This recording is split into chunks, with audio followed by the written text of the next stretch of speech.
Les eaux et les forêts sont des ressources naturelles de grande importance. Elles ont un réservoir d'intérêt extrêmement varié. Elles ne procurent pas seulement à manger et à boire. C'est une source de vie. Et sans l'eau, aucun être ne peut vivre sur la terre. Que ces arbres qu'on va vendre, on va fabriquer des outils qui sont importants, par exemple les cahiers. En fabriquant les cahiers, c'est de l'argent qu'on a en fait. Quand on vend les arbres, on a de l'argent. En Côte d'Ivoire, nous avions la forêt et c'est à travers cette forêt que sortent toutes les denrées alimentaires, à savoir le manioc qui donne la tchéké, les bananes, plantains et toutes sortes de fruits et de plantations qui sortent de ces forêts-là pour le bien-être des Ivoiriens. Une pluralité d'opportunités est offerte à l'humanité par l'eau et la forêt, aussi bien sur le plan écologique, socio-culturel qu'économique. Ces richesses naturelles sont toutes deux des sources d'énergie. La forêt, quant à elle, conserve la biodiversité, absorbe le carbone et réapprovisionne en oxygène l'air. Le couvert forestier permet aussi de constituer des bassins hydrographiques et de maintenir la fertilité des sols. Par ailleurs, certaines forêts constituent des stations touristiques.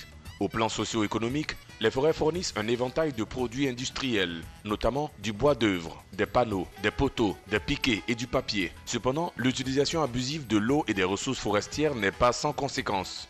Quand l'eau est polluée, ça entraîne forcément des conséquences. Voilà pourquoi il faut l'assainir pour avoir de l'eau potable. On dit que voilà, on doit vendre les arbres pour récolter de l'argent. Mais souvent, quand on abat les arbres, je ne sais pas quelles sont les recherches, mais apparemment, on ne vend pas ces arbres-là. Du coup, on n'a pas de l'argent en retour. L'expansion agricole, l'exploitation illégale du bois, l'extraction du pétrole et du gaz, la pollution et la consommation excessive de l'eau sont les principales causes de l'utilisation abusive de ces ressources. Ces réalités aussi, à leur tour, engendrent multiples conséquences, entre autres, la perte de la biodiversité terrestre, l'aggravation des maladies et des catastrophes naturelles, la diminution des ressources en eau. À titre palliatif, des actions doivent être menées par toutes les parties pour la préservation de ces richesses naturelles. Les hectares de forêt que nous avons perdus depuis les années 60 jusque maintenant, on puisse les retrouver à travers une politique de reboisement. Une politique aussi au niveau des eaux. Il faut que de plus en plus les eaux ivoiriennes soient bien traitées pour la bonne consommation. L'eau et la forêt sont des ressources d'importance vitale pour l'humanité. Disons donc non à leur surexploitation en adoptant des mesures visant à préserver l'eau et la forêt. Capitaine Silas Cheikh Tidiane, vous êtes le point focal APV FLEG, ça veut dire quoi? Ça veut dire simplement accord de partenariat volontaire. Le FLEG est une initiative de l'Union européenne. C'est un acronyme anglais qui veut dire application des réglementations forestières pour la bonne gouvernance et les échanges commerciaux. Alors, cette semaine, c'est bien sûr la semaine des eaux et forêts, on va dire ça comme ça. Le 21 mars, la journée internationale des forêts et le 22 jeudi, journée mondiale de l'eau. Alors, très simple question, comment va notre pays, la Côte d'Ivoire, au niveau de ce duo-là qui existe depuis longtemps, qui est le ministère des eaux et forêts depuis des lustres. Alors, comment ça se passe dans notre pays en Côte d'Ivoire? Alors, pour répondre simplement à cette question, il faut dire que la forêt ivoirienne a beaucoup souffert. Et il est question maintenant de mettre en œuvre un ensemble de mesures pour reconquérir la forêt que nous avons perdue. Parce que la couverture forestière a été fortement réduite du fait de beaucoup de facteurs. Je pense que pour la question de l'eau, le professeur Kwame, qui est le directeur des ressources en eau, pourra également réagir là-dessus. Alors, professeur Kwame, comment se portent les eaux en Côte d'Ivoire? La Côte d'Ivoire est abondamment arrosée, contrairement aux pays du Nord. Mais la répartition de l'eau sur l'année montre qu'il y a des périodes de pénurie. On constate qu'il y a des années de sécheresse et ces années de sécheresse impactent énormément le secteur économique. Lorsque vous manquez d'eau, l'énergie, vous manquez également d'énergie et cela peut avoir un impact sur la production même industrielle. L'agriculture est tributaire des ressources en eau. On constate que s'il y a des pénuries, et on le constate dans ces derniers temps où il y a des extrêmes climatiques, il y a des pénuries, mais il y a aussi l'abondance, ce qui perturbe un peu le calendrier culturel et impacte également l'économie. Donc les eaux sont réparties de façon inégale dans l'année, sont réparties également au fil des années de façon inégale et affectent, je l'ai dit, notre secteur économique notamment l'agriculture, l'énergie, que j'ai donné comme exemple, mais impacte également les autres secteurs d'activité. Alors, le président, l'ancien président de l'OIF, Organisation internationale de la francophonie, par ailleurs ancien président également du Sénégal, M. Abdou Diouf, disait que l'Afrique a 3 problèmes. Le problème de l'eau, le problème de l'eau et le problème de l'eau. L'insistance donc a fait que beaucoup de pays donc, en tout cas, on se posait des questions. Alors, ça veut dire qu'il y a des incidences autant sur l'environnement et surtout, ce qui nous intéresse aujourd'hui au niveau économique. Oui, mais toutes les activités que vous menez dans nos pays sont tributaires des ressources en eau. On ne l'imagine pas, mais comme je le dis, l'industrie même, l'agriculture, consomme 70% des ressources en eau. Et donc, s'il n'y a pas d'eau, l'agriculture en souffre. S'il n'y a pas d'eau, il n'y a pas d'énergie. Vous savez que sans l'énergie, on n'est pas indépendant, on ne peut rien faire. Les industries ne peuvent plus produire, la RTI ne peut plus émettre. Parce qu'il n'y a pas d'énergie, on ne peut pas diffuser les informations. Et donc, l'impact est important sur l'économie. Sans eau, on dit qu'il n'y a pas de vie. Mais c'est dans la réalité qu'on se rend compte que quand vous vous déplacez pour aller dans des pays où il y a des pénuries, où il y a la sécheresse, vous voyez qu'on va vers la pauvreté. Lorsque vous venez là où il y a de l'eau, il y a de l'abondance, il y a des richesses. Alors, parlons de l'eau. C'est difficile pour nous de croire qu'il y ait des difficultés ici en Côte d'Ivoire, vu qu'on vend à l'extérieur. Quelles sont les difficultés réelles? Vous avez de l'eau, je vous donnerai l'exemple de la lagune. Mais si l'eau est polluée, c'est une pénurie. Donc, parlons de transformation de l'eau en énergie. Transformation de l'eau en énergie, vous avez le barrage de Kossou, qui est un barrage qui est au centre de la Côte d'Ivoire, qui est un très grand barrage, mais qui n'arrive pas à produire suffisamment d'énergie parce que de nombreux petits barrages existent et la sécheresse également vient aggraver la situation et les turbines n'arrivent plus à tourner pour la capacité pour laquelle Kossou a été construit. Vous voyez que la pénurie d'eau affecte énormément les barrages. On est obligé maintenant de se tourner vers l'énergie soit solaire ou l'énergie thermique pour assurer notre autosuffisance en énergie. Donc, vous allez voir que s'il n'y a pas d'énergie, s'il n'y a pas d'eau, on peut avoir de véritables problèmes au niveau de la production d'énergie et faire recours à d'autres sources pour arriver à assurer notre autonomie. Capitaine Sila Cheikh Tidiane, même constat au niveau des forêts. La Côte d'Ivoire aujourd'hui, la forêt ivoirienne s'amenuise. On parle de 16 millions au lendemain au début du siècle dernier. Au début du siècle dernier. Aujourd'hui, nous sommes à pratiquement 2 millions moins. Les plus pessimistes disent même moins de 2 millions. Voilà. De 2 millions de mètres carrés, c'est ça, hein? D'hectares, 2 millions d'hectares, c'est ça. Alors, dites-nous. Alors, on ne va pas rentrer dans le fétichisme des chiffres. Mais si, c'est important également pour avoir des informations. Oui, pour se situer, il y a un inventaire qui sera bientôt fait par le ministère des Eaux et Forêts qui nous permettra de communiquer les chiffres assez clairs et concrets. Mais pour se donner une idée de l'état actuel de la forêt ivoirienne, il faut savoir que, comme vous l'avez dit, au début du siècle dernier, 1900, nous avons 16 millions d'hectares de forêt. Et suite à toutes les actions qui ont été menées, il y a une étude qui a été faite par le BNET en 2015 qui nous situe autour de 3 millions d'hectares de forêt. Ça, c'est en 2015. C'est très optimiste. Ça, c'est en 2015. Donc, je vais dire avec le rythme de déforestation annuelle qui avoisine les 200 000 hectares par an, effectivement, on peut rapprocher les chiffres que vous avez annoncés. Alors, quelles sont les implications économiques pour revenir un peu à ce qu'on a demandé au professeur? Les implications économiques sont diverses. Tout à l'heure, le professeur l'a dit. La forêt, aujourd'hui, en Côte d'Ivoire, est le pilier protecteur de l'agriculture ivoirienne. Toutes les performances que nous connaissons pour certaines spéculations telles que le cacao, le café, le palmier à huile, l'EVA, je vais dire, ont été obtenues grâce à l'environnement forestier que la Côte d'Ivoire connaît. Aujourd'hui, si nous n'avons plus de forêt, il va sans dire que cela aura effectivement un impact sur le rendement de ces cultures agricoles-là. Donc, ça a vraiment un impact économique à ce niveau-là. Aussi, il faut savoir que la forêt elle-même est une source d'approvisionnement pour plusieurs opérateurs de la filière. Aujourd'hui, au niveau de la forêt, on a des exploitants forestiers qui coupent du bois, c'est une activité. On a des exploitants de bois de chauffe et de bois énergie. Il faut savoir que la consommation énergétique de la Côte d'Ivoire est assurée à 70% par la forêt ivoirienne. en termes d'approvisionnement de bois de chauffe et de bois de charbon de bois. Il y a également cet aspect-là. Et les exploitants forestiers qui coupent du bois, ces bois sont acheminés par après dans les usines de transformation de bois. Il y a plusieurs usines de transformation de bois qui sont installées dans plusieurs localités de Côte d'Ivoire, certainement que vous connaissez. Et ces usines emploient des dizaines de milliers de personnes. Donc, en somme, la filière forêt-bois, aujourd'hui, c'est près de 50 000 emplois directs et 100 000 emplois indirects, avec un chiffre d'affaires annuel qui avoisine un peu plus de 100 milliards. Donc, vous voyez qu'aujourd'hui, si on n'a plus cette ressource-là, il va sans dire que l'impact sur l'économie va se faire ressentir. Mais en même temps, est-ce qu'il a été prévu des mesures claires d'attribution des forêts? Oui, bien entendu, il y a une réglementation qui existe. Est-ce qu'elle est respectée? Qui n'est pas respectée. Non, ce qu'il faut dire, madame a parlé de l'attribution des forêts. Alors ça, c'est une question qui relève du foncier qui est géré par le ministère de l'Agriculture. Je pense qu'il y a une loi qui aujourd'hui a été prise. Et les forêts classées qui sont exploitées, ça relève aussi du La Côte d'Ivoire dispose de 234 forêts classées qui sont gérées par la SODEFOR, la Société de développement des forêts. Donc les forêts classées, c'est 234 forêts classées. Également, nous avons 387 périmètres d'exploitation forestière en dessous du 8e parallèle.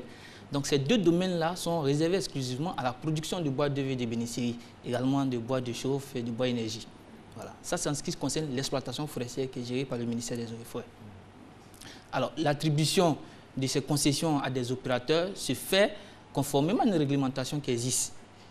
Donc, nous avons cité, entre autres sources de dégradation des forêts, on avait parlé de l'agriculture itinérante qui se prolifie. Il y a aussi la surexploitation du bois et du bois énergie. Ça tombe bien, on va revenir là-dessus parce qu'il y a beaucoup de choses à dire concernant la surexploitation et surtout ce qui se passe réellement par rapport aux forêts classées. Et puis, on va en discuter. N'oubliez pas que juste après cette discussion, on va avoir Instant Vérité avec Gabriel Zani et son invité, une personnalité du parti Leader. Pub et Matin Bonheur continue.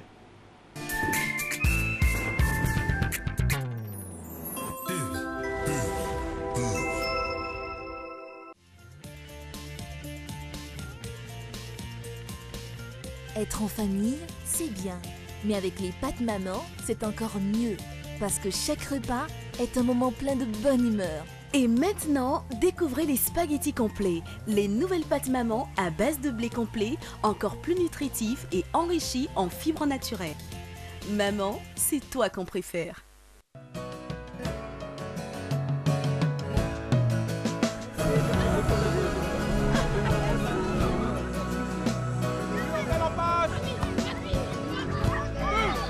Chaque jour, ce sont quelques milliers de kilomètres parcourus pour vous apporter une eau pure et légère, indispensable à une bonne santé. Vous livrer une part de bien-être est ma meilleure récompense d'une journée de travail ardu. Céleste, pure et légère. Ma soeur, où vas-tu si pressée? Mon mari a découvert une nouvelle pâte tomate là. Il en parle tout le temps. Ma chérie, c'est Alissa tomate. Alissa? Ah! Le double concentré de tomates Alissa, fait à base des meilleures tomates naturelles sélectionnées pour leur goût et leur qualité. La tomate Alissa se conserve très bien et ne noircit pas. On voit une équipe qui va évoluer en 4-4-2. C'est de ça que je te parlais. Alissa, le goût parfait.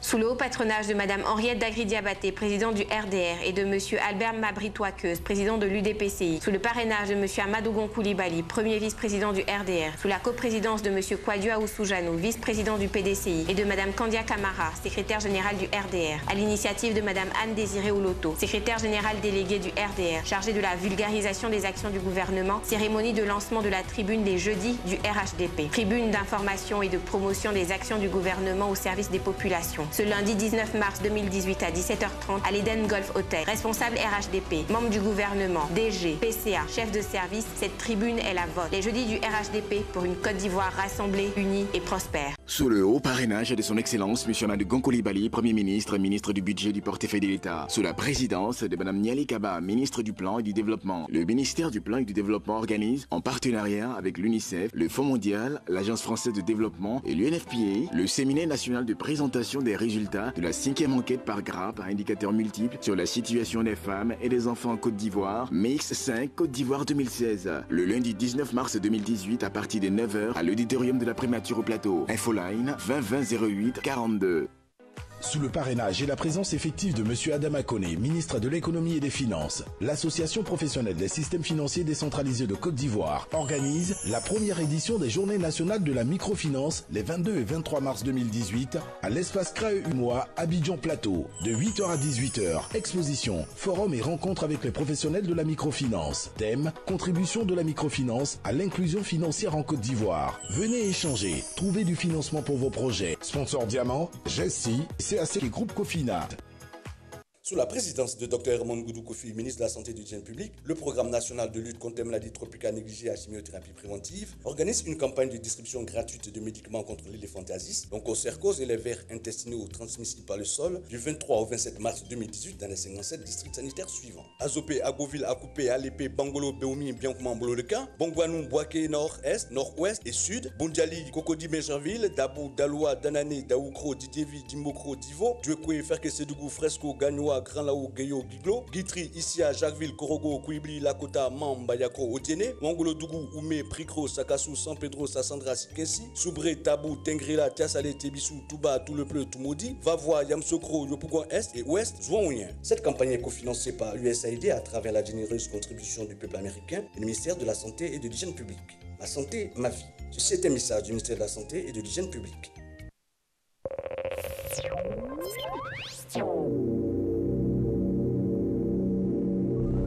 Retour sur le plateau, nous remercions toutes ces personnes qui communiquent sur notre émission. Merci de nous suivre de plus en plus.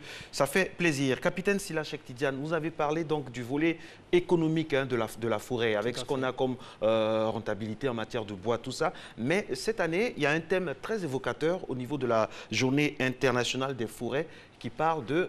Forêt et ville durable. Alors, forêt et ville durable. Quand on a réglé le souci financier, comment on fait pour que ce soit en adéquation avec la vie de tous les jours, le volet environnemental, écologique? Ok. Alors, il faut savoir que c'est en 2012 que l'Assemblée des Nations Unies a proclamé le 21 mars comme Journée internationale des forêts.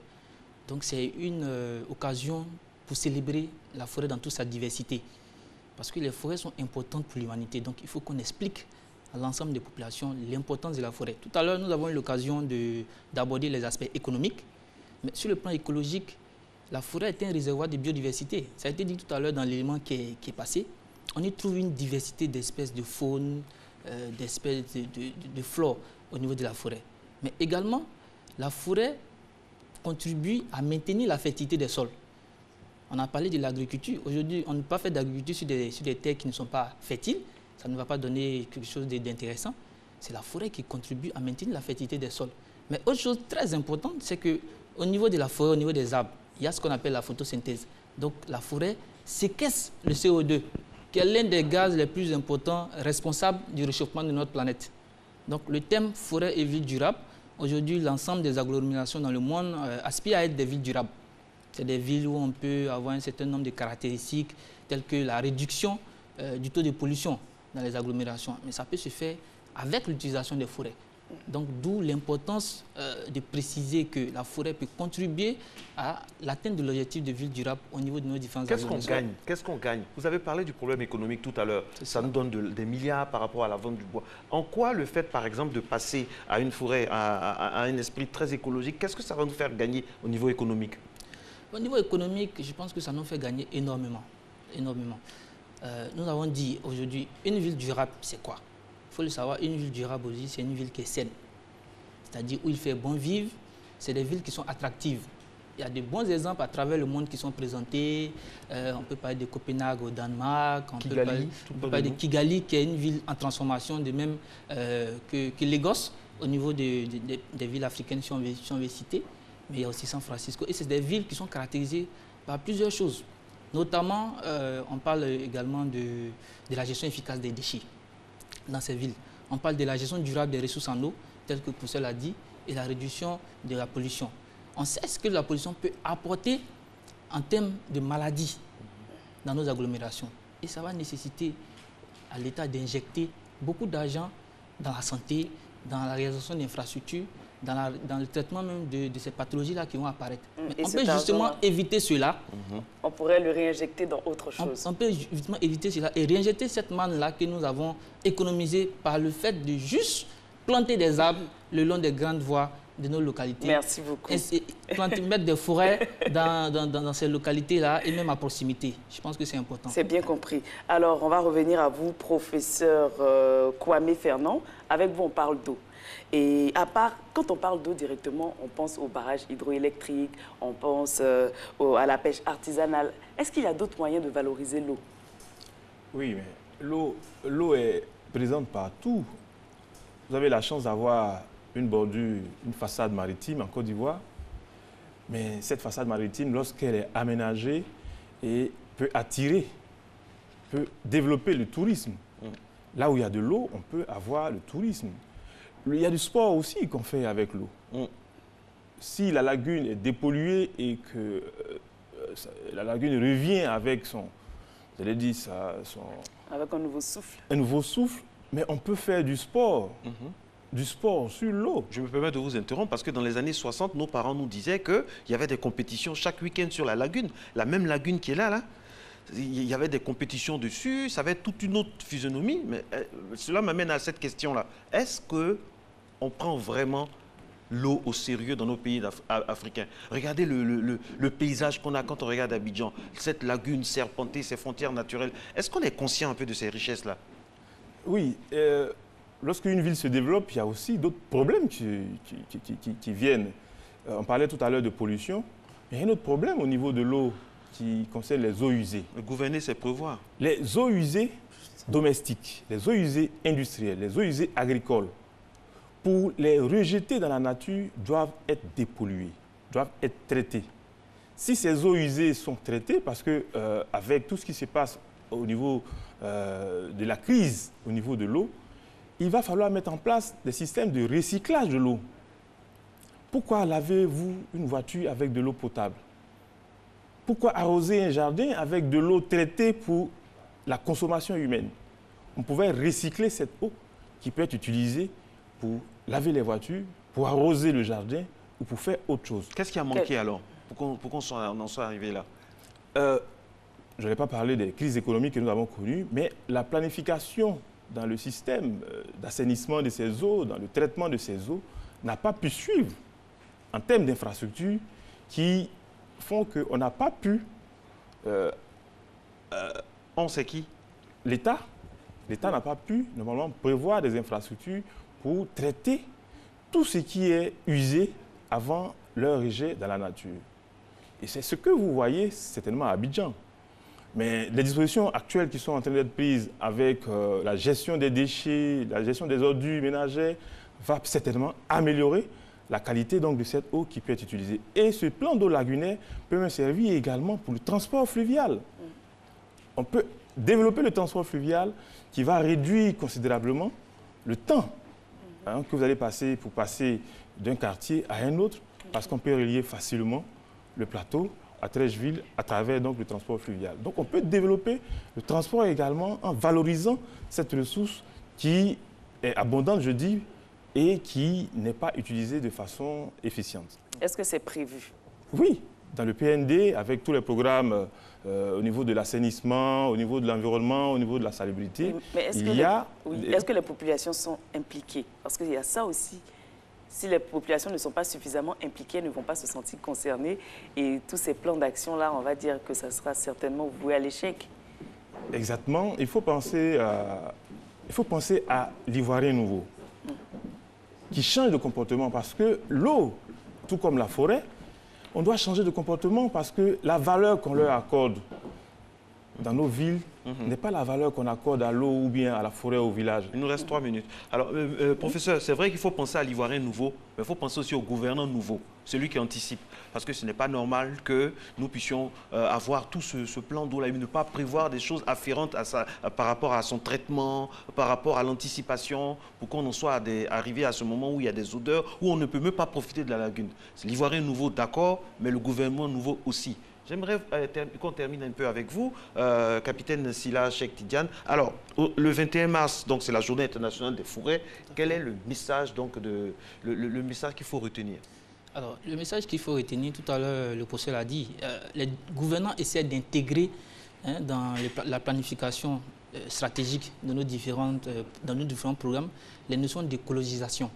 Mais il faut également que les populations y mettent du sien à travers des comportements qu'on appelle des comportements éco-responsables. Alors, nous savons que la forêt est fortement dégradée. Donc, ce qu'on peut dire, c'est lancer un appel à l'ensemble des Ivoiriens et des habitants de la Côte d'Ivoire à participer à la politique de reconstitution de la forêt ivoirienne qui a été lancée par le gouvernement de Côte d'Ivoire. Donc, une initiative a été lancée il y a quelques années. Je plante un arbre pour une Côte d'Ivoire plus verte. Justement, ces arbres qu'on plante depuis des années, nous sommes à la RTI, depuis des années, quand même, on fait des reportages, planting d'arbres, mais les arbres là sont à quel niveau? On ne sait pas. Exactement. Je pense que ça rejoint la question du comportement éco-citoyen. Il faut que nous-mêmes, nous puissions intégrer la notion de l'importance de l'arbre. Nous puissions savoir que c'est une ressource qui est vitale pour nous et accorder de l'importance à cela. Parce qu'on va injecter beaucoup d'argent pour la réalisation, pour le reboisement, mais après, s'il n'y a pas un suivi, un entretien qui est fait, je pense que c'est de l'argent qui sera encore perdu et nous serons amenés à refaire le même exercice. Alors, donc il est important de véhiculer le message, de faire beaucoup de sensibilisation au niveau des communautés pour qu'elles intègrent, et même des collectivités territoriales. On parle aujourd'hui de forêt et ville durable. Beaucoup d'arbres d'alignement ont été plantés le long des districts, des artères, des districts d'Abidjan et de Yamoussoukro. Mais qu'est-ce qu'il en est de l'entretien de ces arbres qui ont été plantés là? Bonne question. Et alors, qu'est-ce qui est prévu pour le 21? Alors, monsieur le ministre des Eaux et Forêts, monsieur Alain Richard Donwaï, fera une adresse officielle, comme il est de coutume, à l'ensemble des Ivoiriens. Donc, le message officiel du gouvernement sera donné. Mais à cela, nous avons commencé aujourd'hui avec ce petit message de sensibilisation. Un ensemble d'actions seront menées par le ministère des Eaux et Forêts pour vraiment communiquer sur l'importance de la forêt et des ressources en eau et acquérir l'adhésion de toute la population pour assurer la gestion durable de ces ressources-là qui sont très vitales pour notre humanité. Et à vous, votre dernier mot, professeur Kwame Fernand. D'ici 2050, une personne sur 4 se retrouverait dans un pays qui est affecté par des crises climatiques et des pénuries d'eau. Cela appelle les gouvernants à investir davantage dans les ressources en eau pour prévenir ces problèmes et relever les défis du 21e siècle. Merci. Merci beaucoup à vous, professeur Kwame Fernand. Je rappelle que vous êtes directeur de la gestion et de la protection des ressources en eau et vous étiez en compagnie sur ce plateau du capitaine Sila Cheikh Tidiane, point focal APV. Vraiment, messieurs, bon courage, il y a beaucoup à faire et on espère que vous aurez les moyens adéquats et conséquents afin d'arriver donc de continuer vos missions très nobles. Vous êtes sur Matin Bonheur. Dans quelques instants seulement, Gabriel Zani va prendre le relais et conclure cette émission avec bien sûr Instant Vérité. Aujourd'hui, M. Lassine Karamoko de l'IDER est avec nous. Donc, ce sera donc avec l'occasion d'avoir beaucoup d'informations sur tout ce qui rythme la vie de ce parti, cher au professeur Mamadou Koulibaly. Vous savez que l'actualité politique dans notre pays est très, très importante et très, très, très fournie. Donc, Gabriel Zani, avec son franc-parler naturel, donc, va lui poser des questions. Voilà, nous avons aujourd'hui inverser les choses, voilà, parce que nous devons coller également à l'actualité, surtout faire avec la réalité. Et Marco, elle est avec nous.